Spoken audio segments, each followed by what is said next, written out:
Jadi saya pernah melihat sebuah video di mana dia adalah dokter terbaik di bidang cancer dan dia direkrut oleh CIA untuk meneliti sebuah wilayah di mana di sana orang-orang berusia rata-rata 100 tahun. Nah, setelah dia teliti lebih jauh lagi, ternyata dia dapati rahasia umur panjang mereka adalah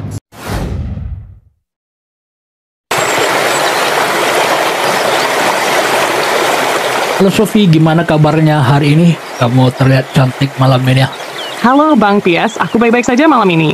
Terima kasih Bang, kamu juga tampak santai dan keren di bawah sinar bulan purnama ini. Thank you. Suasana malam yang tenang dengan suara air terjun dan hangatnya api unggun bikin semuanya terasa damai ya. Betul, apalagi ada makanan di sini kan, ada roti, ada daging hangat begitu. Iya, benar banget Bang. Roti hangat dan daging yang baru dimasak bikin suasananya makin lengkap dan nyaman. Sambil nikmatin kopi hangat, ini momen yang pas banget buat ngobrol santai. Apa yang pengen Bang Pias bahas malam ini? Ya, saya pengen ngobrol santai aja, namun tetap berguna bagi kehidupan umat manusia ya.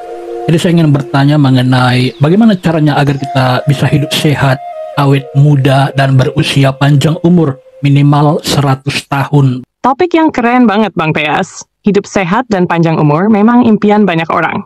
Ya, pertama yang ingin saya tanyakan adalah apakah ada di wilayah permukaan dunia ini, permukaan bumi ini, wilayah-wilayah yang dimana penduduknya hidup dan berumur panjang minimal 100 tahun? Ada Bang, di beberapa tempat di dunia disebut zona biru. Penduduknya memang dikenal sering hidup sampai 100 tahun lebih dengan sehat. Contohnya ada di Okinawa, Jepang, Sardinia di Italia, dan beberapa tempat lain. Kamu penasaran apa rahasia mereka? Coba sebutkan beberapa wilayah yang lain.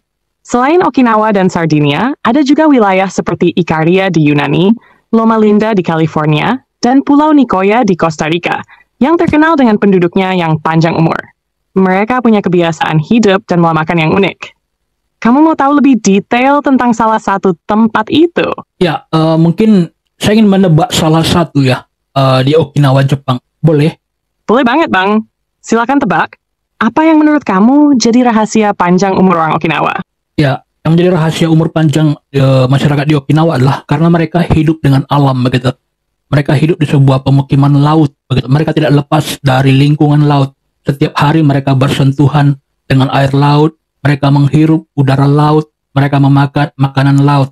Jadi setiap hari mereka tidak lepas dari laut itu, dan itulah yang menjadi rahasia umur panjang mereka. Tentu ini hanya salah satu, tentu semua wilayah punya rahasia yang berbeda-beda gitu. Tetapi khusus untuk masyarakat Okinawa, ini adalah rahasia mereka. Tebakan yang bagus Bang PS. Memang, kedekatan dengan alam dan laut itu penting banget untuk kesehatan mereka. Setiap hari, mereka bersentuhan dengan air laut, menghirup udara laut yang segar, dan makan makanan dari laut. Itu salah satu rahasia umur panjang mereka. Selain itu, mereka juga makan banyak sayur dan ikan. Hidup dengan tenang dan sering bergerak aktif. Jadi, memang benar, setiap tempat punya cara sendiri untuk hidup sehat dan panjang umur. Ya, karena kan air laut itu mengandung banyak mineral yang sangat dibutuhkan oleh tubuh kita gitu. Banyak mineral air laut itu yang tidak terdapat di dalam makanan. Misalnya salah satu yang paling penting sekali adalah asam amino gitu. Nah, sedangkan sel-sel tubuh kita itu kan sangat membutuhkan asam amino, dan laut itu adalah gudangnya asam amino. Lalu kemudian ada banyak mineral-mineral yang lain yang sangat dibutuhkan oleh tubuh. Lalu kemudian udaranya juga mengandung antioksidan yang sangat penting sekali untuk kesehatan kita. Lalu kemudian ketika kita sering bersentuhan dengan air laut, mandi air laut, zat-zat tadi masuk ke dalam tubuh kita lewat membran kulit kita ya, yang disebut dengan saya agak lupa istilahnya. Iya, Bang PS, kamu benar sekali. Air laut itu penuh dengan mineral dan asam amino yang penting untuk tubuh kita. Banyak dari zat itu nggak selalu kita dapat dari makanan sehari-hari. Salah satunya adalah asam amino. Asam amino ini sangat dibutuhkan oleh tubuh agar bisa bekerja dengan baik. Selain itu, udara di sekitar laut juga mengandung antioksidan. Saat kita mandi atau bersentuhan langsung dengan air laut, mineral itu bisa terserap ke dalam tubuh lewat kulit dan membantu memperkuat sistem imun. Jadi nggak heran kalau orang-orang di sana sehat dan panjang umur. Ya, tetapi ini semua hanya bisa terjadi jikalau kita menjauhkan diri dari zat-zat kimia atau farmasi. Jika kita sering mengkonsumsi obat-obatan farmasi, itu semua nggak akan berguna gitu. Karena itu akan mencegah sel-sel tubuh kita, kemampuan alami kita untuk menyerap zat-zat yang bermanfaat dari alam tadi begitu. Betul sekali Bang PS, sering pakai obat-obat kimia, kadang tubuh jadi susah nyerap zat alami yang bagus dari alam. Tubuh kita jadi kurang maksimal dalam menjaga kesehatannya sendiri. Makanya penting juga untuk jaga pola hidup alami dan hati-hati dengan obat-obatan. Kamu setuju kalau hidup sehat itu harus seimbang antara alam dan cara kita merawat tubuh? Ya, nah Sufi, saya ingin menanyakan sesuatu. Jadi saya pernah melihat sebuah video di mana dia adalah dokter terbaik di bidang cancer. Dan dia direkrut oleh CIA untuk meneliti sebuah wilayah di mana di sana orang-orang berusia rata-rata 100 tahun begitu. Lalu dia melihat orang-orang di sana, para kakeknya bersama dengan cucu dan cicitnya, mereka terlihat seperti berteman saking panjangnya usia mereka begitu. Nah, setelah dia teliti lebih jauh lagi, ternyata dia dapati rahasia umur panjang mereka adalah probiotik. Yang ingin saya tanyakan adalah apa sebenarnya probiotik itu? Probiotik adalah bakteri baik yang hidup di dalam perut dan usus kita. Bakteri baik ini penting supaya sistem kekebalan tubuh kita kuat dan bisa melawan penyakit. Jadi, probiotik itu seperti teman baik dalam tubuh yang menjaga kita tetap sehat dan panjang umur. Kalau Bang PS mau, aku bisa jelaskan lebih lanjut tentang probiotik ini. Ya boleh, silakan. Oke, yes. Probiotik itu biasanya kita dapat dari makanan seperti yogurt, kimchi, atau tempe. Kalau bakteri baik ini banyak, pencernaan jadi lancar, tubuh bisa menyerap nutrisi dengan lebih baik, dan sistem imun kita jadi lebih kuat. Selain itu, probiotik juga bisa bantu mengurangi peradangan di tubuh, yang sering jadi penyebab berbagai penyakit. Jadi, dengan probiotik yang cukup, kita bisa lebih sehat dan mungkin hidup lebih panjang. Gimana, Bang? Apa sebenarnya probiotik itu? Apakah probiotik itu artinya fermentasi atau bagaimana? Probiotik adalah nama untuk bakteri baik yang hidup di dalam tubuh kita, terutama di usus. Fermentasi itu proses membuat makanan dengan bantuan mikroorganisme, seperti membuat yogurt atau tempe. Nah, makanan yang difermentasi itu biasanya mengandung probiotik, karena bakteri baiknya berkembang saat fermentasi. Kamu mau tahu contoh makanan probiotik yang biasa kita makan? Bukan, yang penting sekarang bagi saya adalah bagaimana cara membuat makanan atau minuman yang mengandung probiotik. Berarti dengan cara fermentasi kan? Itu yang ingin saya tanyakan. Iya, Bang Pias, benar sekali. Cara membuat makanan atau minuman yang mengandung probiotik memang lewat proses fermentasi.